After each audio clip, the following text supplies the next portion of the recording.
The source most people use when discussing ride accidents are news articles or videos. This seems like a great source on the surface, but unfortunately, all too often news agencies get things wrong, fail to explain information, or flat out misrepresent ride accidents. Today we'll be looking at 4 examples of just that from the last 10 years. The first example also happens to be the newest. It's from an Inside Edition article covering the rider ejection on Galaxy Spin at Fun Spot. I've made a full video on the accident with facts pulled from the actual ride accident report. Here is how the news described it. Not again. Yet another youngster falling out of an amusement park ride. Inside Edition immediately tries to connect this accident to the Orlando freefall accident, even though the only thing similar about the 2 accidents is that they were rider ejections in the state of Florida. There's no need to connect these 2 events, especially since they had such different outcomes with such different contributing factors, with the conditions of both ejected riders being known to the news at the time of this report. This witness had just come off the ride. It was a complete accident. He's tiny. The seats can only go, there's still a little gap if you're skinny. There is heightened concern over the safety of amusement parks. So far this summer, there have been several disturbing accidents. The dramatic way in which this is told and the urgency it's set in makes it seem like a much bigger problem than it is. The reporter goes on to reference the Fury 325 crack, which, while scary looking, was not something that put riders in any danger. But the way it's framed makes it look like these incidents are somehow part of a larger pattern, when they are not. Staying in the state of Florida, let's go back a few years to 2014. Good evening, everyone. I'm Linda Hurtado. And I'm Brendan McLaughlin. Developing now at 5:30. A lot of people questioning Busch Gardens tonight because of this. Riders trapped on a roller coaster just as strong storms were bearing down on the area. Our Ashley Glass is live outside Busch Gardens tonight. Ashley, what are they saying about all this? I've been in touch with Busch Gardens all day long. Still no word when this cheetah hunt ride you see off in the distance will reopen. We have been seeing some test cars go through tonight. Also knew I got my hands on these records from the state that give us a better idea of who regulates these rides. The situation being covered here is, much like the Fury 325 situation, not something that put riders in any real danger. Cheetah Hunt Valley just outside of the station, likely due to high winds. Riders were removed safely and the ride reopened. While rides valleying like this is inconvenient and sometimes uncomfortable for the riders, it's not something serious and it happens at all parks from time to time. I was expecting to go on the ride today. But Tatiana Lotz and her nephew can't ride Cheetah Hunt. The coaster's still closed more than 24 hours after it got stuck towards the beginning of the ride, 50 feet in the air. 15 riders trapped, and as Florida's most accurate forecast, ABC Action News predicted trapped in the rain. I'm sorry, but that's just a horrible plug if they're trying to frame this as a serious, dangerous incident. 3.5 hours until the last rescue. Tatiana now wondering about safety measures in place. How often it's inspected? Busch Gardens telling us off camera they inspect every ride every day before the park opens, and that Cheetah Hunt passed Wednesday morning. In a bombshell report, ABC Action News Tampa finds that high winds are not a part of the morning maintenance inspections for Cheetah Hunt at Busch Gardens. We're learning tonight Busch Gardens rides are not inspected by the Department of Agriculture and Consumer Services. Reps there tell me by law, theme parks with 1,000 or more employees and with a full-time on-site maintenance staff are exempt from state inspections. Still, Busch Gardens does have to report any injuries to the state. These records show no incidents with Cheetah Hunt since it opened in 2011. The report the news is showing is only for the 4th quarter of 2013. As it states in the title, the news is showing, not all of the ride's history. If no one got injured at a park ever, that would be extremely shocking. And I'm not talking about serious injuries, I'm referring to mundane things, like what Disney World reported at the same time of this report. Trust it. Not enough to convince Tatiana to ever ride it again. If it broke down one time, so you can't do it again. If a car gets a check engine light once, I don't see why it can't get one again. I'm never driving again. Everything in the world breaks down. It's a question of how it breaks down and if it puts its patrons in any danger. Cheetah Hunt did not put its riders in danger. Though I don't want to focus on this poor lady they interviewed too much, as it's not uncommon for interviews to be taken out of context or have their answers fed to interviewees. Let's move out of Florida and check out how the news dealt with the support crack on Fury 325. Tonight, we've uncovered more details about the Fury 325 roller coaster at Carowinds. It is still shut down tonight after a park visitor noticed a crack in one of the support beams. Carowinds roller coasters, including Fury 325, have had a history of problems which have put riders and the people who work on them at risk. Saying that an entity directly put people at risk is a really strong statement. It's the type of thing I try to avoid saying when making my own What Really Happened videos, unless an official who investigated the situation says something similar. That is because it could be considered libel or slander. That is the case in this situation.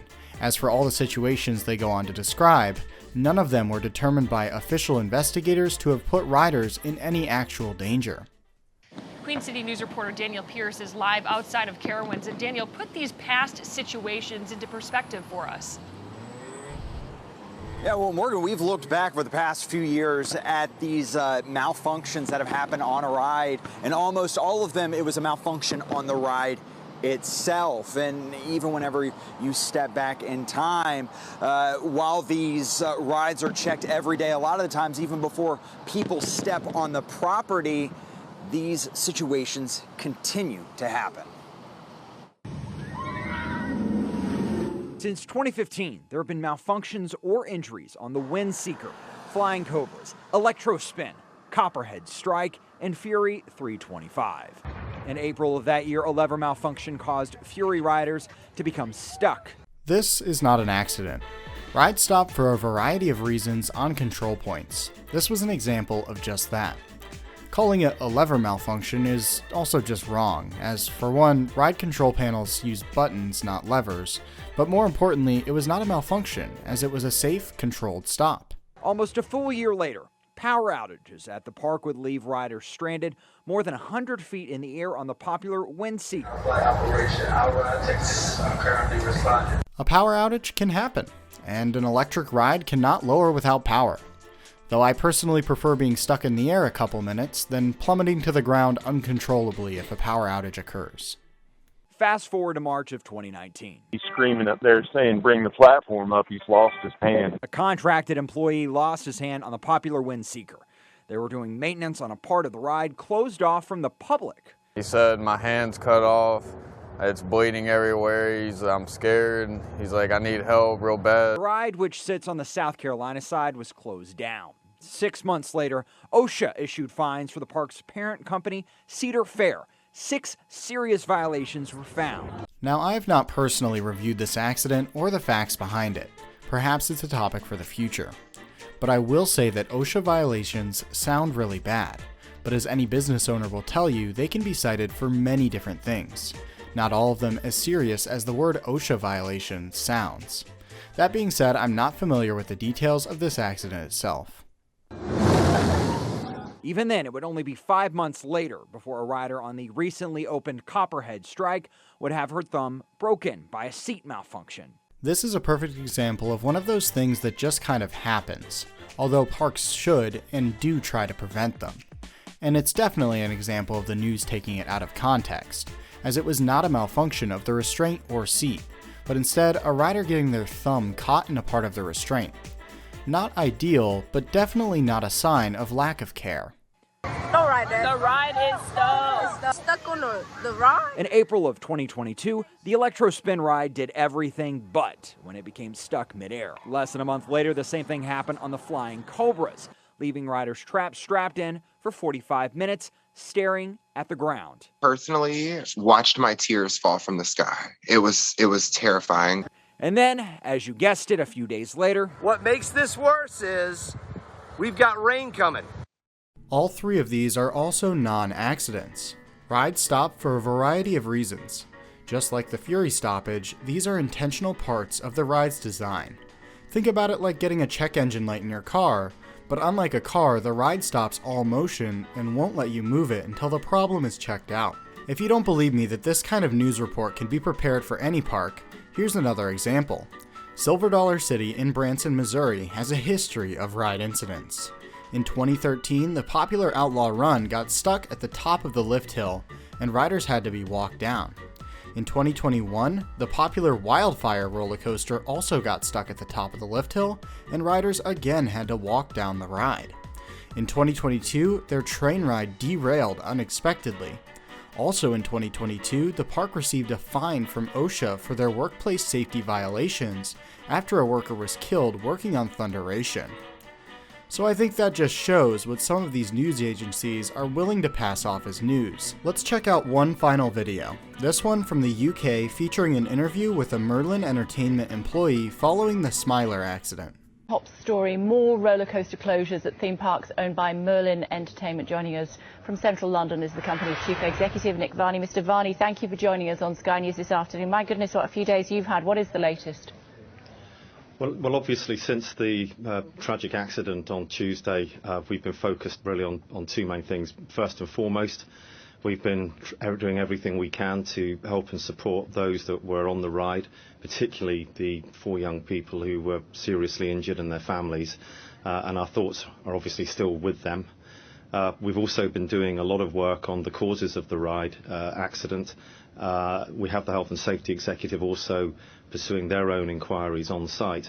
And, at this moment, we still don't have a definite conclusion. We think that a rather unique set of circumstances have played a contributory factor in the Smiler accident, but obviously we've looked at all of the similar rides that are multi-car roller coasters across the group just to make sure that there's nothing that we've been missing. And we have very stringent safety protocols and standards. It is our number one priority, but we've had an accident, and one accident is one too many. Well, at least Merlin Entertainment takes ride accidents a little more seriously than certain ride manufacturers.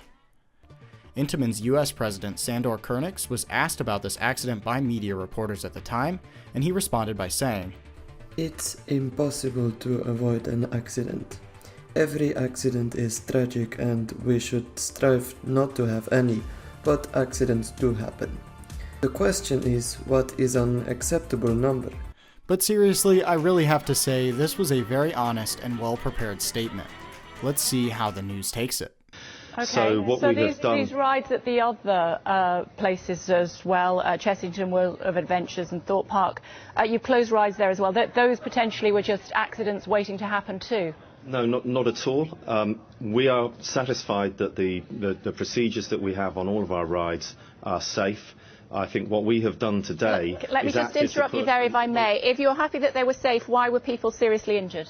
Well, obviously, we have had an accident on Smiler, and we need to understand that. And, it is something that we are feeling dreadful about. And as I've said already, one accident is an accident too many. But we're looking at our safety procedures. We have not had an accident like this before, and we have entertained hundreds of millions of people at our parks very safely. But I keep coming back to it.